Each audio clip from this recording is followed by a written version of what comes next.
আমাৰ নিয়মেনে মোক কেনেকৈ দিগদাৰ কৰে দেখিছে, কেনেকৈ দিগদাৰ কৰে চাওঁ বাবু চাওঁ, কিমান দুষ্ট কৰে, কেনেকৈ দিগদাৰ কৰে কেনেকৈ দিগদাৰ কৰে। বাবু মানুহে মালিচ কৰি দিব লাগে মানে, এতিয়া তাক আকৌ মালিচ দৰকাৰ হ'ল। আৰু আজি যে একদম শুইছে খাইছে, বতৰ খুব বেয়া যে, ইমান বৰষুণ আৰু ঠাণ্ডা। আৰু নিয়মেনেতো আজি কাম নাই আৰু, শুইছে খাইছে আৰু মাজে মাজে মামা চুমু কৰিছে আৰু মালিচ লৈছে।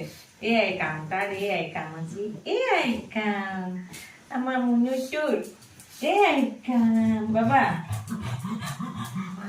বাপৰে তাক মানে ইমান মালিচ লাগে, এয়া দিগদাৰ কৰিছে। কি যে এলেহুৱাও এইকেইদিন, মানে কেনেকুৱা দেৰিকে উঠিছে। কালি 10টাত ব্ৰেকফাষ্ট কৰিলে, আজি কৰিছে 8টা 8:30 মানত। আগতে 7:30 দিওঁ, আজি এতিয়া ঠাণ্ডা দিন হোৱাৰ পৰা মানে আৰু ইমান ফুচুলাব লাগে। মোৰ সেই সময়কণ মানে 1-2 ঘণ্টা তাৰ লগত লাগি থাকোঁতেই যায়, ৰাতিপুৱা সময়কণ। তাক খুৱাবলৈ আকৌ বেয়াও লাগে, মানে বহুত দেৰি নাখালে আকৌ ইয়াৰ একদম গেছ হৈ যায়, পেটটো একদম হেৰি হৈ যায়। সেইকাৰণে চাওঁ বাবু। তাৰপিছত আৰু এতিয়া ঠাণ্ডা দিন পৰিছে নহয়, লাহে লাহে দেৰিকে উঠিবলৈ লৈছে। আৰু টোপনিটো তাৰ বেছি হৈছে, ঠাণ্ডা দিনত টোপনি বেছি হৈছে ন বাবু।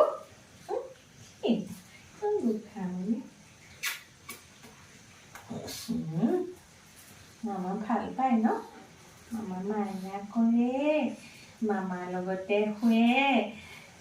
1-2টা কমেণ্ট পাওঁ বুজিছে নে, কৈছো আৰু আপোনালোকক, মই হেনো ভিডিঅ' দেখুৱাবলৈহে তাক মৰম কৰোঁ। এতিয়া তাৰ 5 বছৰ হ'ব বুজিছে নে, জানুৱাৰীত 5 বছৰ, মানে 5 বছৰত সোমাব আৰু 4 বছৰ কমপ্লিট হৈ পেলাই। ইমান শিৱছৰ সৰুৰ পৰা, ইমান কণীৰ পৰা ইমানটো হ'লগৈ নিয়মেনা। আৰু ময়ে তাৰ লগত শুওঁ, সি মইহে শুওঁ। আৰু ৰাতি কেনেকৈ শুৱে, একদম মোক কাৰোবাত ঠেলি, মোক কেতিয়াবা ডিঙি মানে বেকা হৈ যায়গৈ। গতিকে সেইখিনি মইহে বুজিম। কিন্তু 1-2টা আচলতে মোৰ ভিডিঅ'বোৰ চাগে ভালকৈ নেচায়, মানে 1-2টা ভিডিঅ' চায়ে ভাবে মানে ভিডিঅ'ত দেখুৱাবলৈহে মই ইয়াক মাইনা কৰোঁ। আৰু সেইখিনিনো বেলেগে কেনেকৈ বুজি পাব, সেইখিনি মই বুজিম, সি বুজিব, আমাৰ ঘৰৰ মানুহখিনিয়ে বুজিব, আৰু যিসকলৰ পেট আছে সেইসকলে বুজিব। তাকে হাঁহিও উঠে বাৰু, মই একো নকওঁ। মই অৱশ্যে নিগেটিভ পজিটিভ যি কমেণ্ট, মানে পজিটিভ কমেণ্ট কৰিলে নিশ্চয়কৈ ভাল লাগে, কিন্তু নিগেটিভ কমেণ্টবিলাকৰ মই একো ৰিপ্লাইয়ে নকৰোঁ। কিন্তু আজি ঘপকৈ মনত পৰিলে কাৰণে কথাটো ক'লোঁ আৰু ন বাবু, তোমাক মানে মই ভিডিঅ' দেখাবলৈহে মাইনা কৰোঁ ন, হয়নে কথাটো?